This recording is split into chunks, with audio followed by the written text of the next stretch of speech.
Meeple Nation Podcast, episode 549. Why do you have so many games?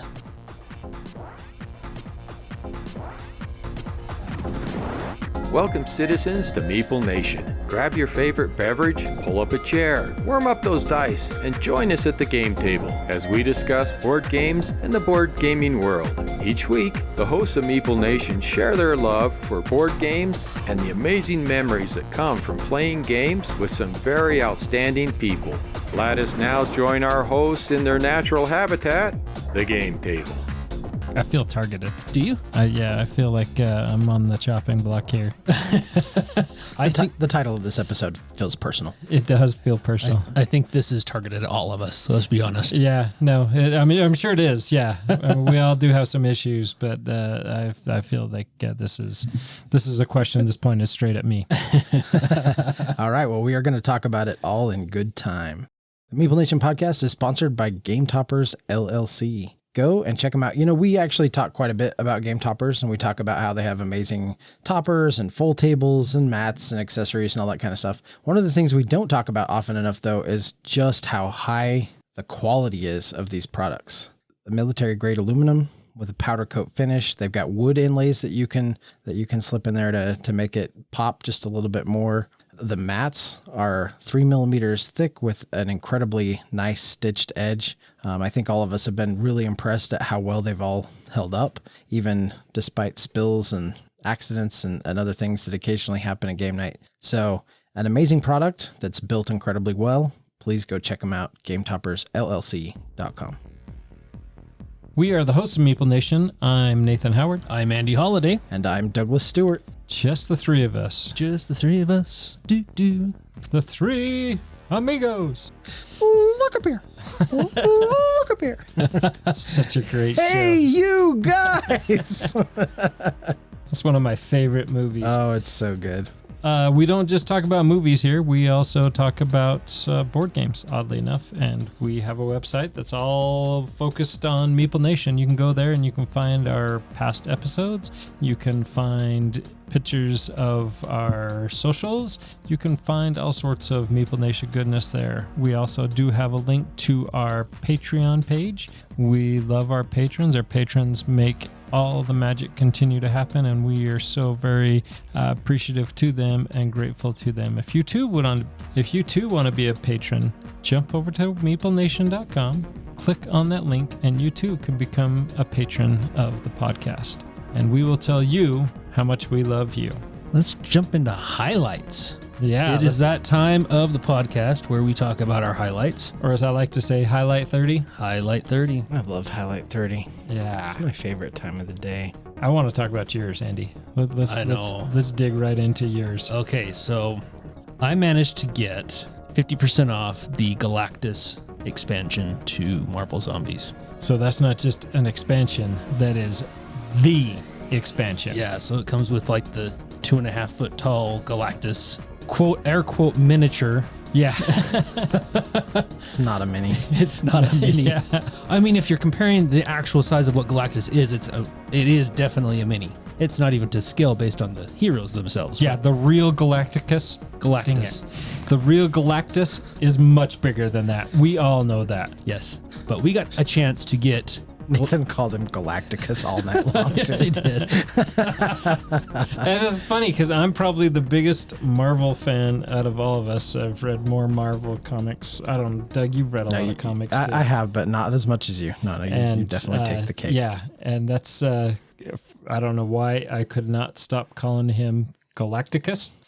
And Battlestar Galacticus. I don't know where it was coming from, but it was all night. It was all night. And you would correct me, and I'd say it 2 seconds later. Yep, and it was Galacticus. But we did manage to get Galactus to the table, this expansion, and we played as the zombie heroes in the play we did last game night, and that was pretty... Anti-heroes? The anti-heroes. Can we be zombies and heroes? Zombie heroes. Yeah, why not? We're heroes to ourselves. Yeah. I mean, They're still saving the world. From Galacticus.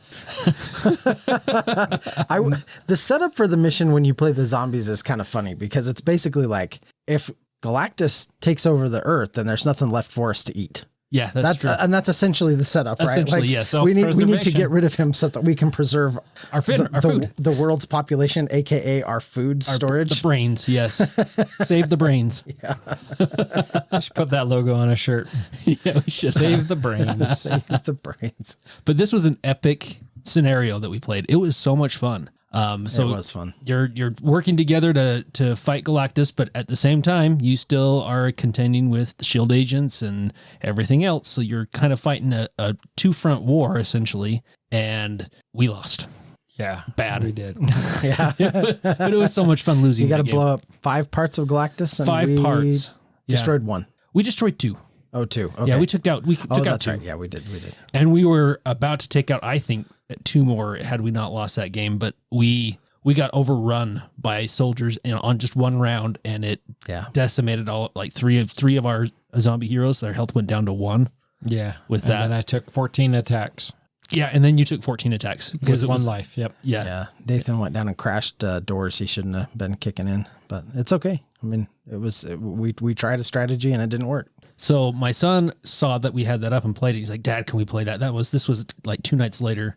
And I said, "Yeah, sure, we can play." And I asked him, "Do you want to play as the zombie heroes or just the superheroes?" He's like, "Let's play as the superheroes." So I got a chance to play it on both sides of that. Nice. And so I, of course, had to switch Galactus's head out for the zombie head and his arm out for the zombie arm, because it comes with a separate head and an arm if you're going to switch him out as the zombie version of Galactus. And it definitely played very differently. We played basically the same scenario where he starts on the same side of the board and is moving across, but instead you're fighting zombies and Galactus, and you still have to take out the 5 different locations. You still have to contend with Silver Surfer. Silver Surfer's a zombie in that version instead of just a superhero. But yeah, I love how it played differently. The way the heroes have to try to contend with Galactus is different than the zombie heroes. So there's enough of a difference where I think the replayability is great on it, even though the setup looks almost identical. But just the way the rules are written for the zombie heroes versus the superheroes are different enough that I felt like it was very fresh to me. Yeah, I've really enjoyed when Doug introduced us to Zombicide. And I think that this Marvel version of Zombicide has increased my love for Zombicide. For sure, yes. And I'm very much looking forward. I'm very much looking forward to the DC version to see how that goes, and to hopefully it's not just the same thing, but I hope with not. DC. Yeah, I hope it's different. Because there was a drastic difference between Zombicide 2nd Edition and Marvel Zombicide, and so I'm hoping that will translate and be equally different, but yet be consecutively fun. Is that the right wordage there? Sure. Sure. Consistently, or Maybe, but I like consecutive. yeah, it comes right after Yep. the other one. Yeah, Yeah. in the right order. Yeah, I like it. Galacticus, go. Yes. Woo! But I'm very much looking forward to that, and I have had a blast playing Yeah, the me Marvel too. version, the Sinister Six, the Fantastic Four. It's just been awesome. Well, I love the fact that basically every box, every expansion that you get more scenarios, and you can mix and match the superheroes. You don't have to play the superheroes that come in that box. You can play whatever you want. And not only does it come with superheroes, but it comes with zombie heroes as well. So you playing both sides where they both play differently. It's almost like 2 different games at the same time. Yeah, I think it's awesome. I love Zombicide with a passion enough that I started buying tons of Zombicide, but I like Marvel Zombies way more than Zombicide 2nd Edition. I agree. Although that play of Zombicide as the Presidents was amazing. Yeah, I had to pick that up. I did. Yeah, I'm surprised you found that. I found it on Game Steward, so Oh, okay. yeah, it was. Yeah, when I saw it, I'm like, do I want to pay that kind of money for a small little box? Yes, I do. Yes, I do. Yes, I do. Yeah, no, a ton of fun. Who would have thought Zombicide? Yeah. Who would have thought that little path that I started us down would have turned into such a Landslide. super highway? Yeah. Yeah. That's been great. Money out of my wallet. Yeah, I've just let Andy run with that. Yeah. Doug, what do you got? Yeah, so a couple of weeks ago, we pulled out the Mandalorian Adventures, and we kind of did a quick rules review at the table. And like a putz, I thought that because the box said that it played 1 to 4 players, that it actually played 1 to 4 players. and then we found out that it really only plays 2 players. Yeah. Serious? Except Yeah. except some missions will let you play more. It's kind of weird. I think it's a big design mistake. Now they have like sort of some rules for like missions that only include 2 heroes, where more than one person can play, and you kind of create like a community deck. And I read through those rules and I was like, yeah, we're not doing that. Yeah, it's kind of like playing 'Cause it was Star Wars Rebellion, Super lame. Oh, really? pretending that it Yeah. can go up to Here- 4 people. Here, hold my controller. You Yeah, can play on it this controller. definitely had that kind of feel to it. So I decided that I would just hold back and let Nathan and Brad play that game. And Which was very generous of you. Appreciate yeah, that. I mean, it was fun. I mean, and I was kind of just the rules guy and upkeep management guy. It was fine. And it plays pretty short. Like it didn't take a long time. So it was all good. So the other night, it was just Nathan and I here, and we were doing kind of a homework night. And so we busted that out and played the next mission, which again was only for 2 players Yep. in this 1 to 4 player game. But yeah, so we played as a couple of I forget the name of the covert. Yeah. I played one of the big beefy covert Mandalorian guy. What was his name? I Yeah, I want to say can't remember his name. Raz, but that is definitely not it. Yeah, and then you played as Din Djarin. Anyway, yeah, we had a good time. We did lost. Yeah. It was really close. Like we were right down to the last, and then somebody had to flip the speeder token over. Had to. Right at the end. Yeah, like an idiot. So Because we still needed to find one more token, and I just found the wrong one right at the end and took off Grogu back to the beginning, and not quite back to the beginning, but back far enough back that we had to go try to get him, and then we died in the process. So how was the gameplay on this? I'm curious. Yeah, it's good. I mean, it's pretty simple. You have a handful of cards, and you play those cards to some different action slots and carry out the power. Like each action, the power of that action depends on the power of the card that you play to that slot. And so you just you have a couple of actions you can play out. When each one of those action slots hits a certain threshold with power, you have to resolve some bad guy stuff. I don't know. It's not too much more complicated than that, but I did think it's thematic and fun. And if you like the Mandalorian TV show, I thought that it was really good. It's actually, I think, a pretty good game with some really unfortunate missteps, not just in design and components, but also with some weird like decisions like that. Like the whole, it's 1 to 4 players, but some missions are only 2 and some are 3 and some are 4. Yeah, that's I was. weird. Yeah, I was really bummed out about that because I think, we often run into an issue with, we have more than 4 players, but still 4 is a nice magic number. Yeah. And to make this really, I would always call it a 2-player game. Yeah, I think so too. Now, I do want to be clear. The rule book has in it the written way in which 3 and 4 players can technically play the game. So, I do want to make it clear to people listening, like it is technically by rule still a 1 to 4 player game. It's just that those rules sucked. Yeah. Like they're so tagged on and stupid. Like just don't do that. Don't do the weird like, okay, well, it's still only going to be 2 players, but we're going to create a community deck and let people play off that. And it's like, no, because when you play a game like this, so much of the enjoyment of the game is sort of that fantasy of putting yourself in that character's shoes and carrying out the mission. And like, I'm playing my character, right? So when you do that kind of thing, I just think it was an unfortunate design decision, but it's still, I still thought it was an enjoyable game. I still am glad that I have a copy of this on order because I still think it's one that my boys will enjoy playing. And I think from a thematic standpoint, like I said, if you like Star Wars, if you like the Mandalorian TV show, I still think this is a good game and definitely worth checking out. Yeah, and it does follow the storyline really close, and it does give you that immersive feeling of playing the Mandalorian or playing Din Djarin and going through that whole first season of the Mandalorian. And do take a note, we've only played 2 of the 10 episodes. Yeah. So, there may be some of the other situations where, the episode where they're trying to break the person out of the prison ship. Mm-hmm. Yeah, and that one does have a full 4 player count. Yeah. So that might be the one episode that you can use 4 players. But So it's an awesome game that you can enjoy with 1, 2, or 3 of your friends, just not at the same time. just not at the same time. We can play this 1 4-player scenario over and over again. But yeah, no, it's still a really good game. Yeah. Yeah, I did enjoy it though. Very much excited about that. So I got the opportunity to introduce Ashley's new friend, Zach, to one of my wife's favorite games. This game is called Junk Art. This is a game that I actually got for free at BGG Con several years back, and thought, gee, this looks like a really dumb game. Got it home, played it with my wife, and my wife was ecstatic about this. This is a great game.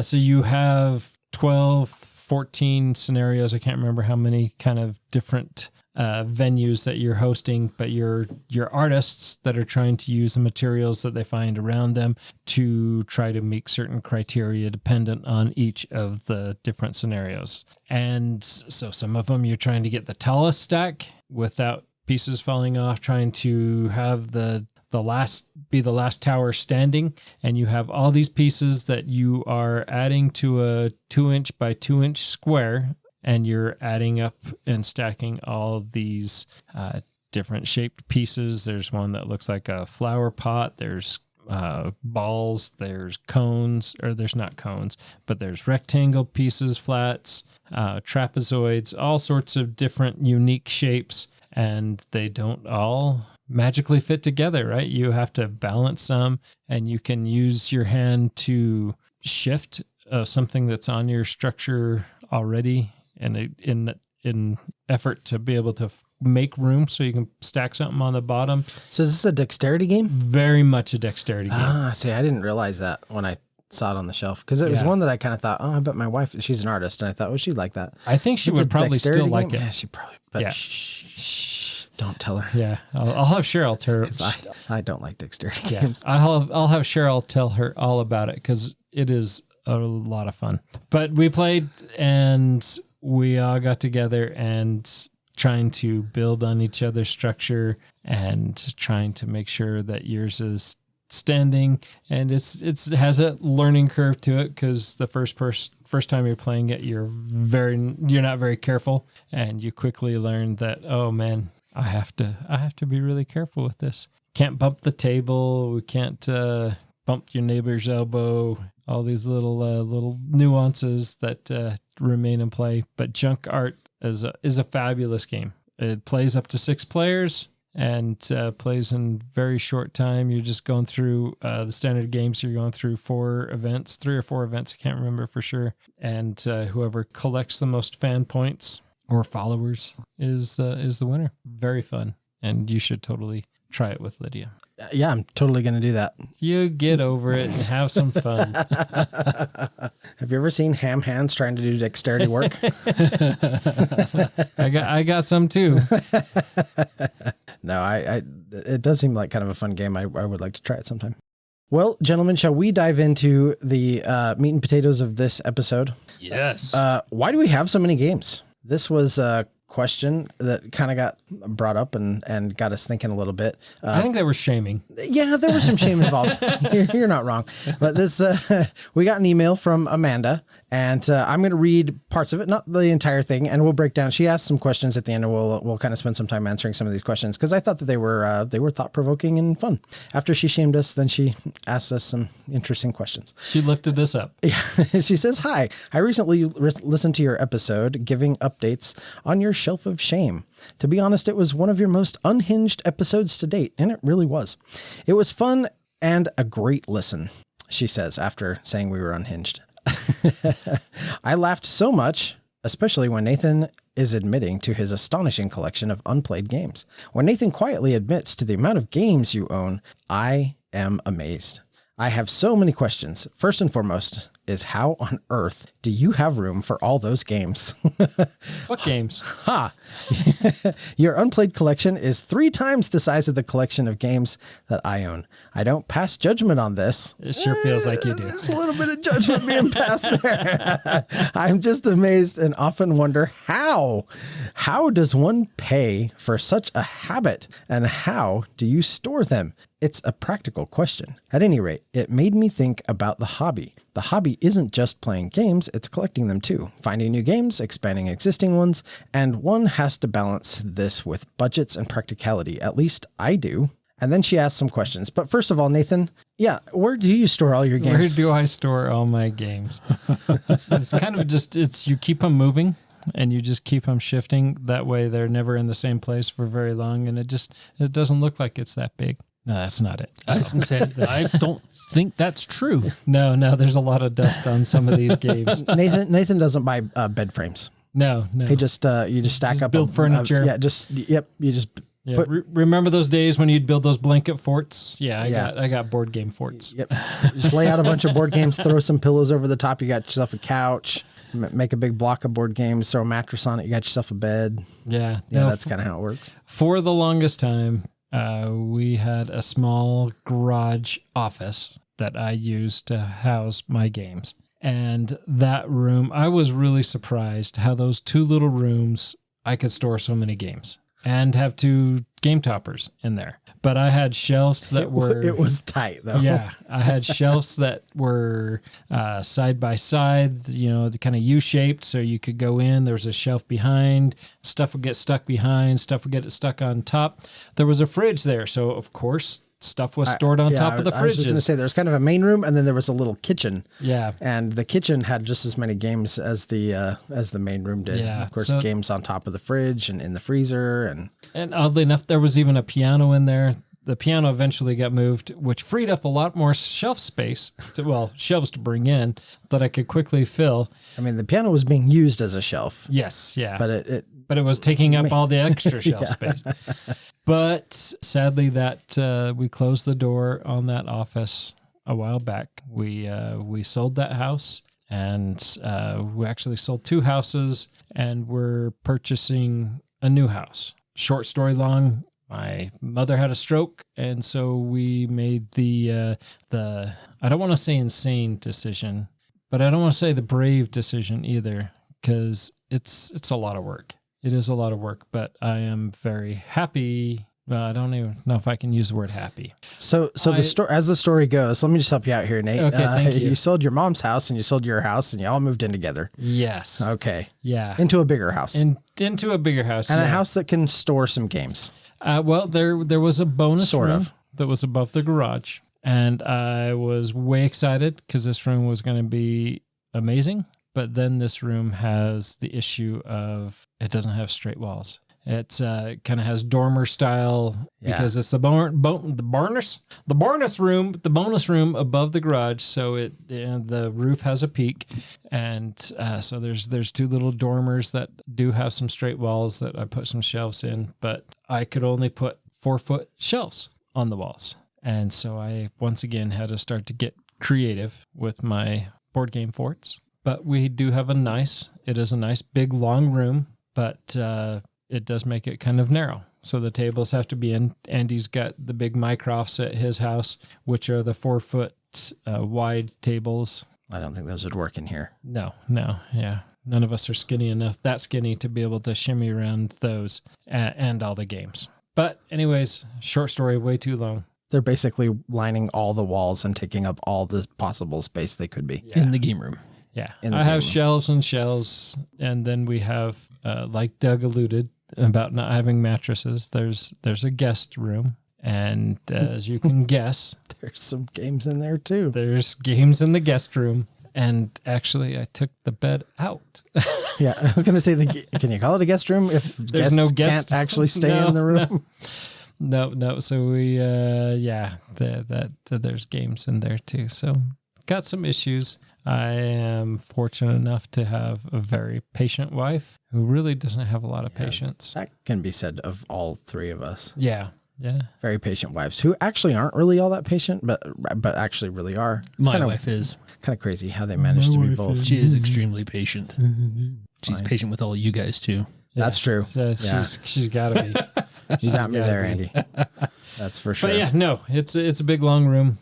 And there's games, and it's floor to ceiling, basically. It is floor to ceiling. And I wish the walls went straight up and down so I could stack the games higher and deeper and have more. When I started in this hobby, I had my games in the coat closet on the top shelf, and like so many people. Yeah, and eventually it got stacked so high that you had to get a chair to get to the game, so I built shelves on the side of that closet. and then put a shelf in the back of the closet to accommodate more games because it was filling up too full. And then there just wasn't room for coats. So it was just the game closet instead of the coat closet. And then that got full. So we just had to buy a new house. Yep. Just buy a new house with more space. We have a dedicated game room like Nathan does. And it has grown in the shelves that I have in that room. They go down the hall now. They kind of go along the bar. It's on the in front of the adjacent kitchen. And I've got maybe room for one or two more. But here I thought I was almost out of room. I've got a daughter getting married. And you're going to have a free room. And then I have a daughter leaving and my other daughter. So I'm going to have a free room.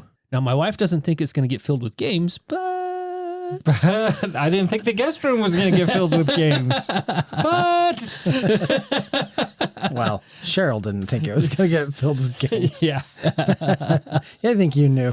Yeah. But I do want to go back there. The point that Amanda brings up is talking about people collecting games. Yeah. And I kind of take reservations with this because for years and years, I also collected comic books. And before we purchased this new house, one of my hobbies had to go. And so I, to much regret now, because I mean, they were just in the way for years and years, but then I sold them and now I miss them. Much like I'm sure you're going to miss your kids, Andy. yeah.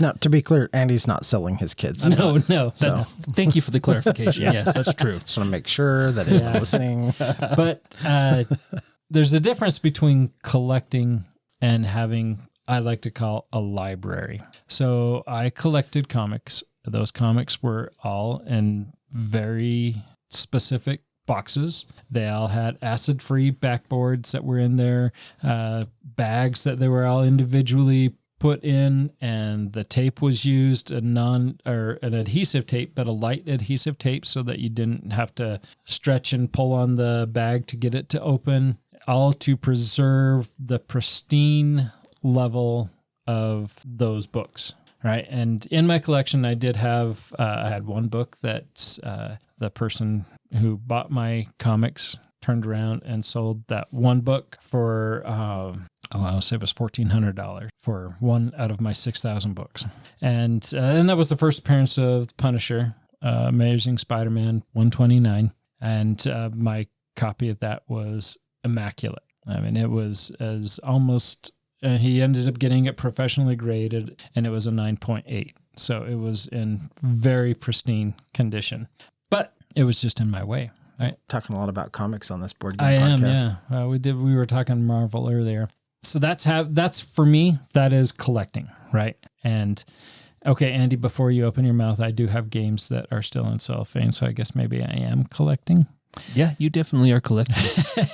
But I can. So if I'm understanding, help me understand. So what you're saying is you're trying to take what is a collection and you're trying to sort of slowly convert it. I mean, the idea is to create this nice, refined library of games, correct? Yeah. So you're trying to kind of transcend I just have a big collection of board games into I have a well curated library of games. Yeah. Is that so? I mean, people say that, I have a collection of board games, which yes, I do have a collection of board games, but I am not a collector of board games, right? Like I do not keep them in a sealed box that is going to help them protect them from light damage, wear damage. Sure. My games are used. Right. And I totally agree with that.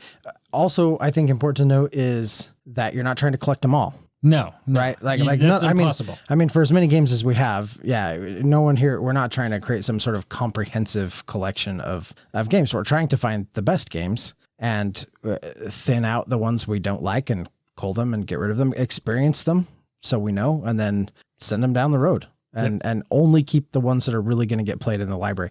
And I will admit that's where I struggle. My collection, I think, it's not nearly as big as either one of yours, I don't think.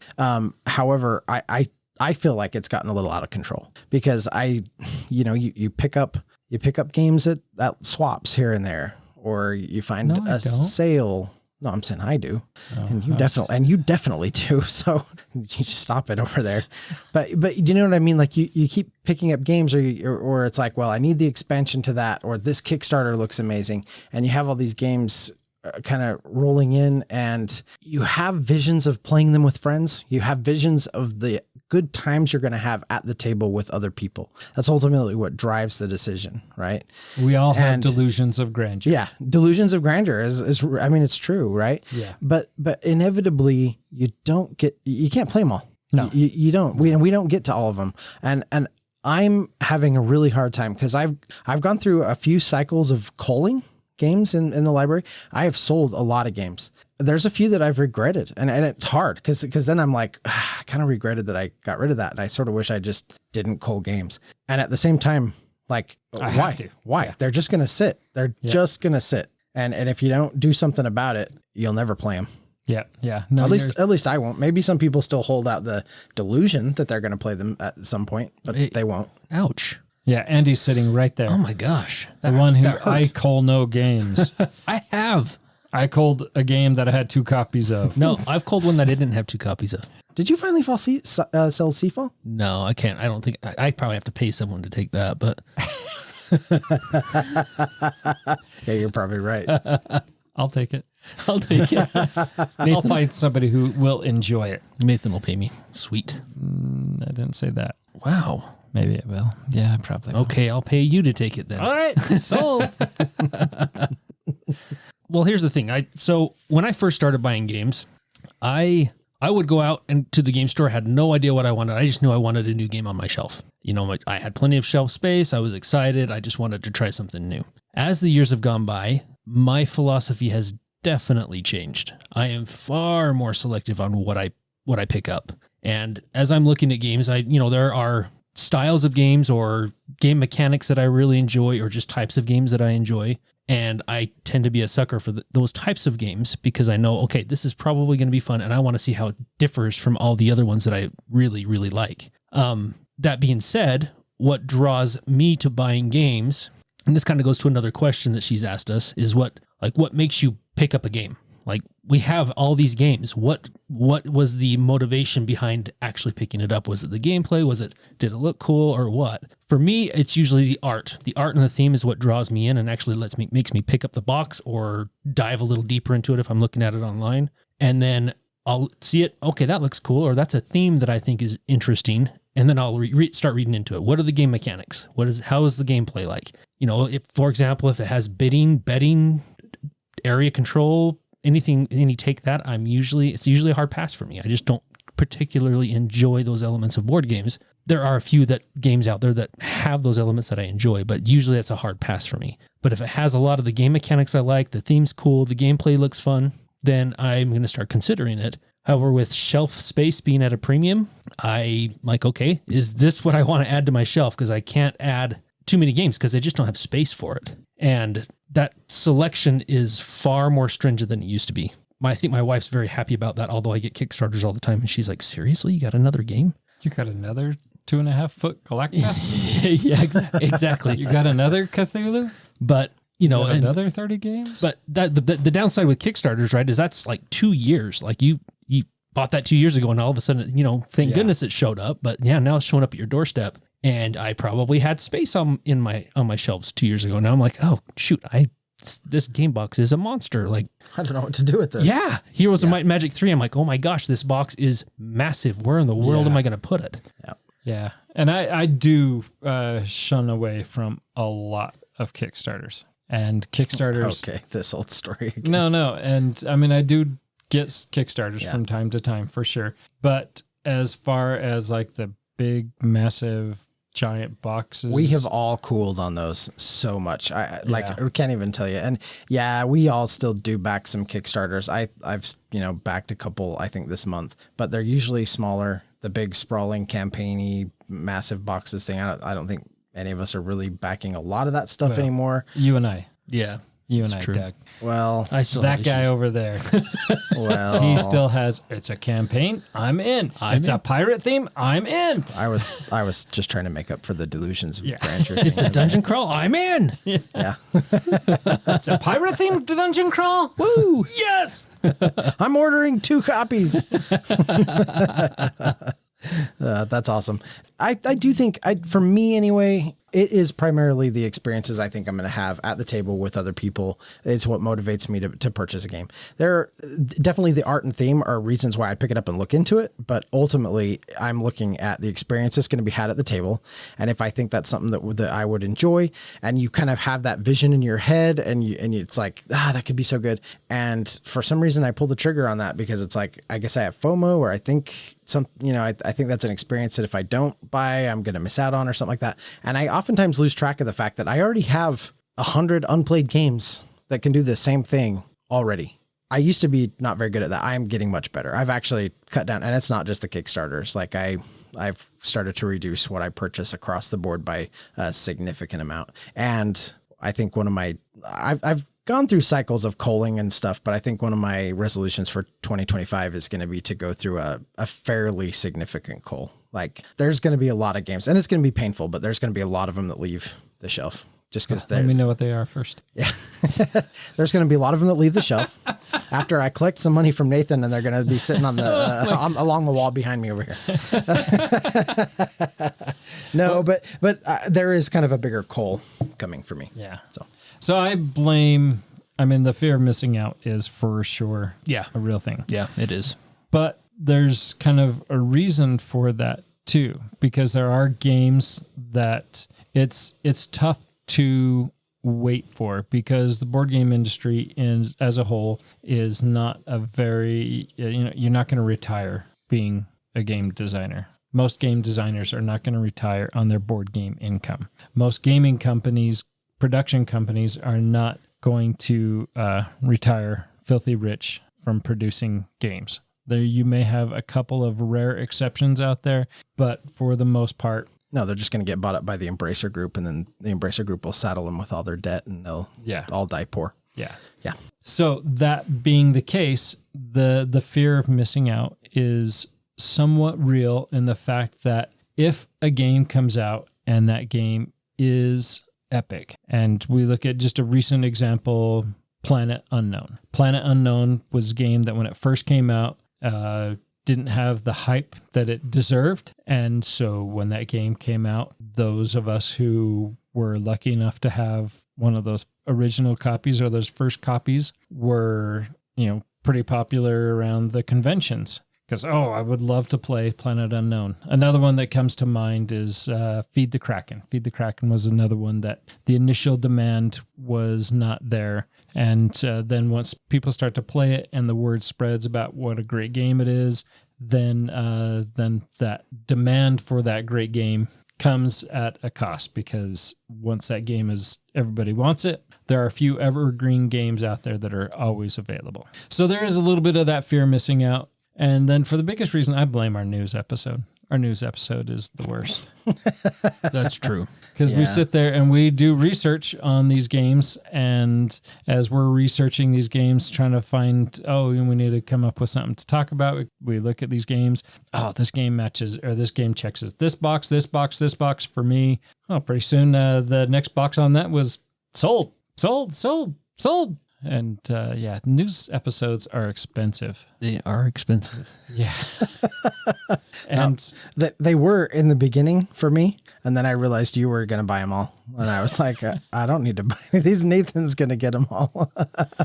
and that's the sad truth, is there is a lot of those games that I talk about. I would say a higher than 50% rate of any game I'm talking about on the news. I've already ordered it. Or already have it. And, So, I mean, that's, I got issues. Yeah, I got issues. I'm seeking help. My wife says I have to. Hi, I'm Nathan. Hi, Nathan. Hi, Nathan.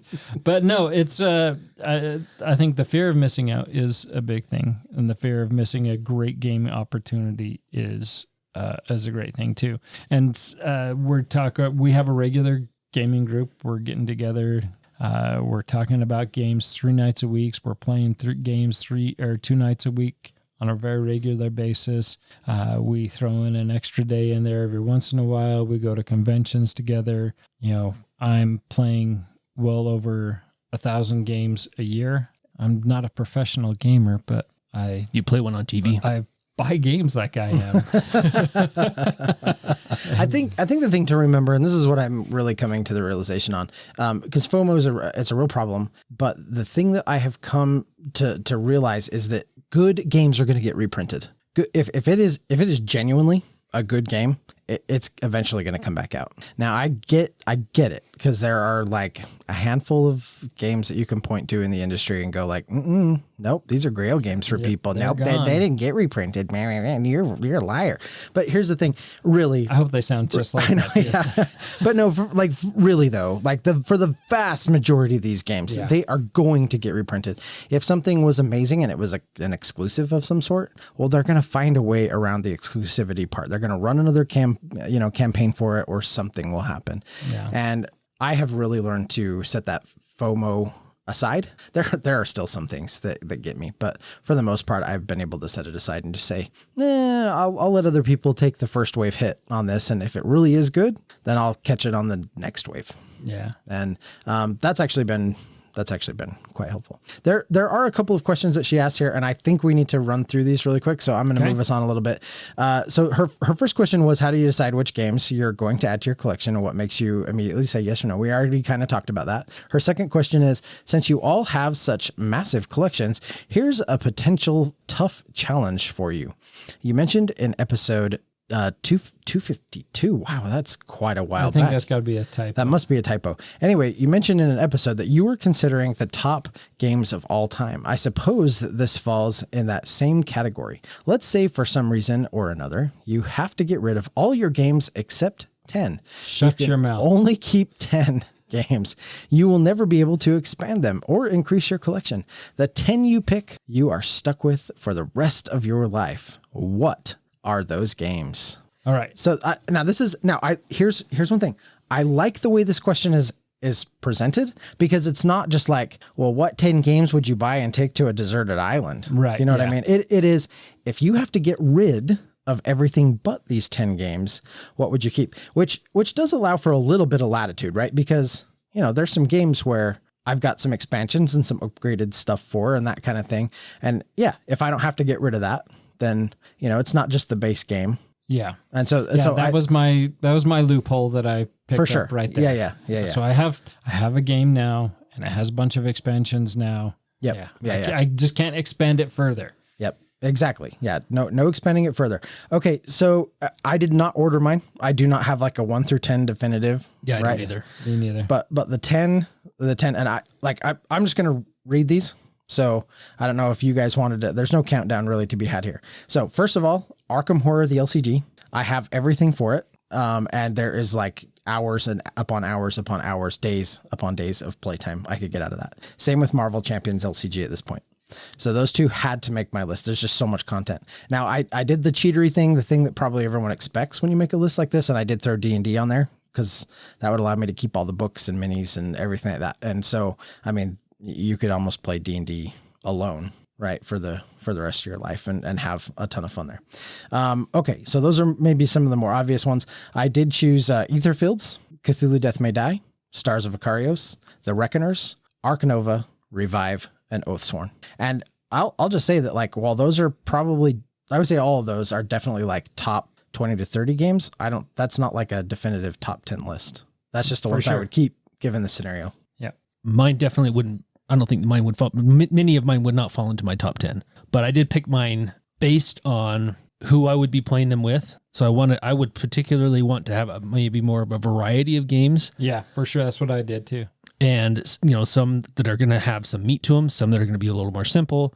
So my list is Dominion and Thunderstone Quest, Frosthaven. No, I picked Frosthaven because I love dungeon crawls, and there's so much content in that I could probably just play it, and I would probably get sick of it before I finished. And if I wanted to come back to it because I wanted to do you got another 9 dungeon other crawl, games. yeah, Well, that's just it. And that's my only dungeon crawl on my list, which is surprising. But that's why I picked, even though Frosthaven isn't my favorite dungeon crawl, that's why I picked Frosthaven, is because it was one that I could play for a lot longer. And probably not, the replayability would be a lot higher on it. Paladins of the West Kingdom, the Castles of Burgundy. That's a good one. Yeah, Century Golem. I wanted to pick something light that if I would actually got my wife to the table, or someone that, isn't necessarily a gamer, that's a nice, easy one to teach. So I wanted a light game in there. Dead Reckoning, Star Wars Miniatures, Planet Unknown, and Marvel Zombies. Now, I picked Marvel Zombies because It's awesome. it is awesome. But there's only so many scenarios. Now, yes, you could go back and just replay some of the scenarios, but the scenarios are so simple to set up. You could write your own scenarios for that so easily. And if you're just writing your own scenarios, then the sky's the limit. I mean, you could do whatever you wanted with Marvel Zombies. So I think the replayability on that would also be extremely high. So yeah, definitely not my top 10, but those are the 10 that I would probably keep. There are definitely some that I had a hard time knocking off the list, though. Oh, for sure, for sure. See, and me knowing that you guys were going to do some lighter games and some things like that, I was just thinking, I'll just come over and play yours. Loophole number 2. Loophole number 2. I have 10, you have 10, Andy has 10. We have 30. Try not to have any crossover. Yeah, except for Andy and I did. Yeah, one, right? Lame. Yeah, we did have Frosthaven. Oh, and Planet Unknown. Oh, and Planet Unknown. So we had 2 games. So we're down to 28 games. What's wrong with you two? But we have 2 copies of really cool games. We Doug. do. So my number one I'll allow it. is my number 1 game of all time, and that is Star Wars Imperial Assault, which has a lot of content, and I would love to just be able to play that game over and over and over again. I'd be over here playing that with you a lot. Yeah. The next one on my list is Firefly, the board game. For the longest time, this was my number 1 game. It still has a ton of variety in it, a ton of replayability. I think Firefly, the board game, is a great adaptation of the show, Firefly show, and it scratches that Firefly itch. Got my Star Wars itch. The next one on my list is a game that I won't play with either of you two, apparently. I'm not sure who you'd play this with. I would play this with Cheryl. Cheryl would play this with me. Oh, she does love you. Yeah, she does. Wow. And that is Attica. Attica is an amazing game.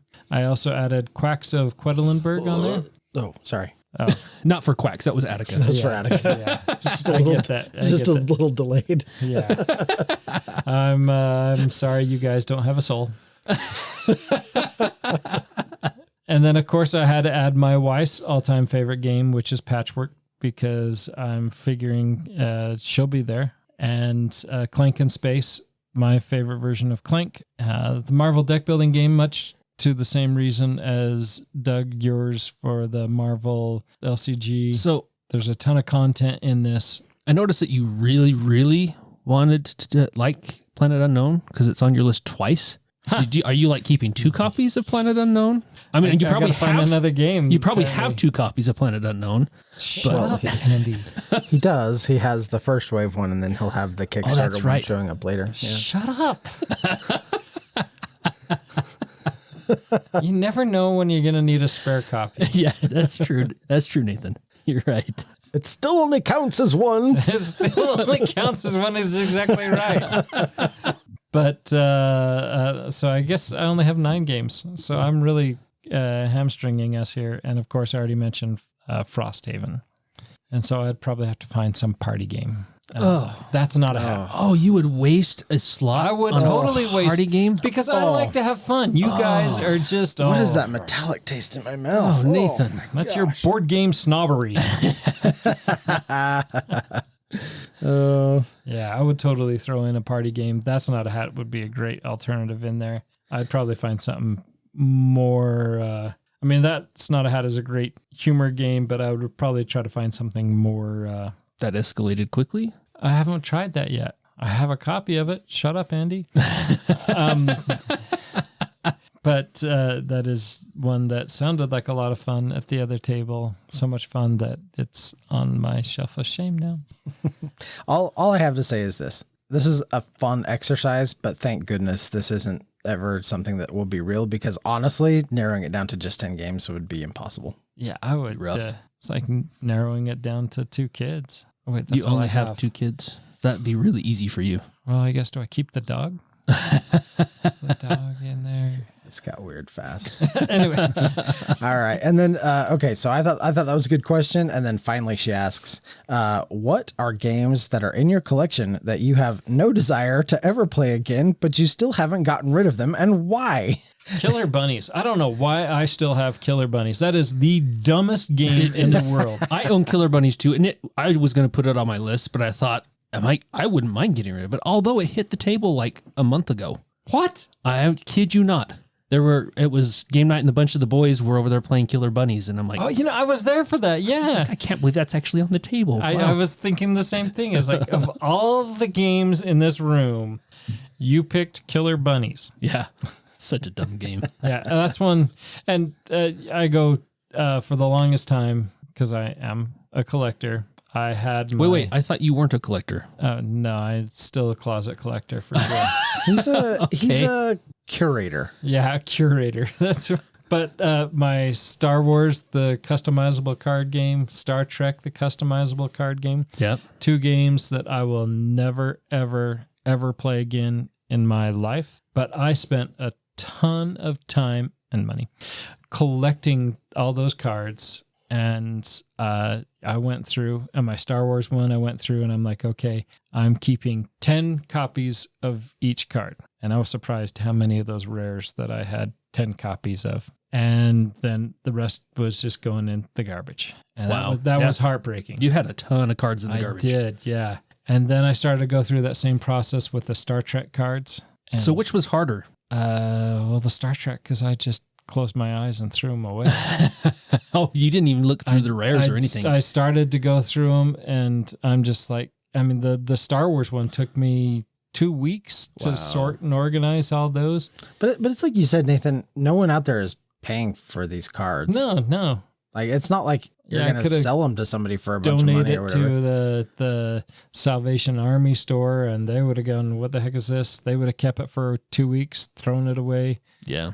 And then probably the one that kind of got me into the current board gaming habit was Overpower. Right. Yeah. I And- still have all of my Overpower cards. Yeah, and I gave you a bunch, Yeah. and then the rest. And they're coming out with a new Kickstarter for Overpower. Yeah, A Overpower's getting reinvented. Yeah, it is. And so I'm interested. I'm staying away. I am too. Staying Yep. far away. Yep. But one that was kind of weird that now I have no regrets that I got rid of, HeroScape. Yeah, that's true. Because I have all my old HeroScape stuff. Yeah. And what just came out this year? New HeroScape. Yeah. And I'm excited to try HeroScape because I Yeah. had not played it. And now that we have a bunch of HeroScape stuff, bring it on. Yeah. I'm I'm way excited excited to get HeroScape to the table. But yeah, no. My Star Wars customizable card game, I went through and I sorted it. It's in a 1,600 count box. I got 3 1,600 count boxes that they're all in. Still? Good heavens. After all those you threw away? Oh, I threw Oh my my gosh, that is so many cards. Good grief. I mean, this is why I can't touch customizable games. I can't touch anything that Anything is that's collectible or tradable is Yeah. off limits for you. It is Yeah. off limits for I cannot touch it at Yeah. all because I have issues. I mean, I would have everything and I would still go to the game store and it's that high, right? Like, what am I going to get? What am I going to get? Oh, Yeah. that was a dumb one. Why did I buy that? And but Yep. give me 2 more. Give me 2 more. Hit me again. Yeah. And that's exactly it is that that adrenaline, that dopamine rush that you hit that is like, oh, what am I missing? What am I missing? Yeah. Which probably could explain a lot of what you see around us currently. That was me back in the day with Magic the Gathering when finding that Black Lotus, when it first came out and Before it got banned.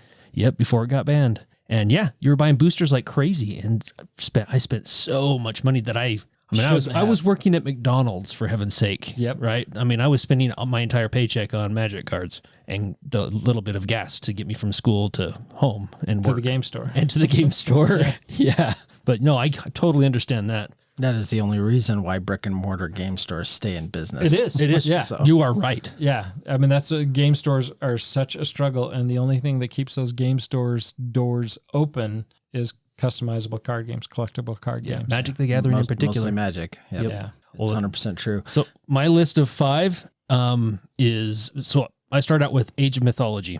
I loved the computer game. I bought the board game for it. We played this a ton. It was back when my collection wasn't very big. I don't see this ever hitting the table ever again, but it's one of those that I just have a hard time getting rid of. I know I have a hard time getting rid of most games, but it's one of those that I'm like, could I call this? Yeah, probably not.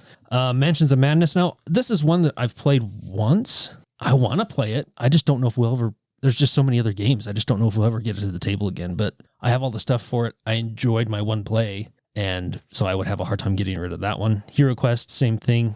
It was a lot of fun in the 90s when I played it, and then I got the re-implementation of it, and it was a lot of fun in the 90s when I played it. Not so much now. Yeah. It was a lot more fun. I remembered it being a lot more fun than it actually is, and I wish they would have done with Hero Quest what they did with Dark Tower, Return to Dark Tower. Yeah. Where they made it as fun as you remember it being. Yep. Because they did not do that with Hero Quest. It was just basically a reprint. Eclipse. I've owned this game for over a decade, maybe probably 15 years, and I've never played it. And I hear it's awesome. I hear it's a lot of fun. So I probably won't get rid of it because I want to try it, but I don't know if I ever will. It'll probably be 30 years on my game shelf, and I probably will never played it. And then finally, Kalis. The last time we played this game, it was a table flipper. Yeah. Yeah. That was, Kalis was kind of the original, it wasn't the original Take That because like Parker Brother Industry for sure. was built on the Take That mechanic. But Kalis was one of those games that, I mean, I owned Kalis too, and I like wanted to throat punch people at the table. Yeah. That game made me mad. It made frenemies of people for sure. For sure it did. Yeah. Yeah, you had to have thick skin on game night back then. Thank you, Parker Brother, for for preparing you for Kalis. Yes. But Kalis was, that was a game I loved to hate. Well, that's the crazy thing is the gameplay itself was great. It just had that one take that element of it, and it definitely hurt some feelings. There's no doubt about it. So the last time we played it, there were some definite hurt feelings at the table, and it has not hit the table since. Yeah. Interesting. All right. Well, we originally planned 2 questions for this episode. We're not getting to that second question. No, we're not. Yeah. We're already at time. Well, we still have to hear Doug's list of did games we that he skip would. Doug's? Yeah. Sorry. I mean, Andy didn't. You did. Yeah, that's true. I just was feeling targeted earlier, and you were kind of antagonizing that. Oh, is that what it was? Yeah. So I was like, I'll show you, Doug. Sweet. I'm going to end this episode, and we'll see you at the game table. No, I honestly, for the most part, I have done a pretty good job at keeping games off my shelves that I have no desire to play. Yeah. So as far as the question goes, like games that I don't want to play that I'm keeping on my shelf, there's like a couple little card games. I don't really care for Sheriff of Nottingham, but I have a daughter who really likes to play it, so it's kind of more for the kids. I've got like Cover Your Assets, and then there's one that's really similar to it called Goat Lords. That it's like if it were up to me, I'd be like, yeah, I'd just like probably throw those in like the donation pile or something like that. But the kids like them, so I keep them around. So I've got a couple like little games like that. I do have a list of games that I would like to play, but I don't think I ever will. And I have a few of those on the shelf. I don't have anything like that. Which I think is kind of more like some of the games that you were talking about, Andy. But like I have Cthulhu Flux. Probably not ever gonna play that. I don't know when. It's still in shrink, and I don't know if I'll ever. Yeah, because it's the Flux, right? It's not really. Anyway, I have the expansion to Paleo. And I don't even know if we'll ever get through the first box of Paleo. I like the game, but I don't think we'll, at the rate I'm playing through it, I don't know if I'll ever get through and play the expansion of that. Pandemic Fall of Rome. I don't know when the last time was I picked up any Pandemic game, and I've got a brand new copy of Fall of Rome on the shelf. I don't know if I'll ever play that. I've got expansions to the Seventh Continent. I really like the Seventh Citadel, and I would like to eventually go back to the Seventh Continent for sure. However, there are some expansions in there, like some of the story arcs and stuff. Like I'm not going to get to those. Yeah. There's no way I'm going to get to some of those. Some of the Time Stories expansions, like those stories that I like. I like Time Stories. I actually think it's pretty good. I understand the criticisms of it. 100% understand the criticisms of it, but there are still some really fun stories in there. Don't think I'm going to get to play all of those. I wonder if I'll ever get to play Sniper Elite. Oh, I sure hope so. I really want to play that. I do too. Yeah, I want to try that. Okay, so maybe that one will get played. Windward, right? I open that box every time. I'm like, I need to just sell that, and then I make the mistake of opening it up and looking at the components, and I'm like, this game looks so good. I need to sell. I can't get rid of it, and I should because You're honestly, never gonna sell it. yeah, Andy, shut up. You're never gonna sell it. But no, like I wonder. I really do. I genuinely wonder if I'll ever actually play that game. Yeah. No, and that's but I can't. I don't know if I can bring myself to get rid of it. yeah. So- I do that quite often. Is every time we have a SaltCon and we have 3 SaltCon events a year, I take tubs. I take 10 tubs to SaltCon of stuff that I'm culling. Stuff that some stuff I didn't get played. Some stuff that Most of it's in shrink. Shut up, Andy. That's how you get your shelf of shame taken care of. Yeah. You sell it. That's why it's only 400 instead of 6. But no, and you're not wrong, right? There is stuff that I'm just like, yeah, I'm not going to get to this, or I really want to get to this, but shelf space is starting to get more and more cramped. Yeah. If somebody buys it, great. And have I ever sold something and turned around and rebrought it? Yep. Yeah. All the time? All the time. Multiple copies. You guys. All of my sins right here exposed. And you're like, here, let's put some salt on those wounds. Oh, sand too? It's good times. Well, Amanda, thank you so much for the thoughtful email and for the thought-provoking questions. We really do appreciate it. We Nathan was kind of alluding to this earlier. We did have a couple of emails we were going to go through, but we'll save the other one for a different mailbag episode. So I think we'll wrap that up there. So thank you so much, and until next time. We'll see you at the game table, or maybe crying in your beer in front of your shelf of shame. There's not that many there. There's a lot. There's a lot. There's a lot, Nathan. It's so many. It's not that many. I love them all. I love them all. They're all special. They're all special and unique to me.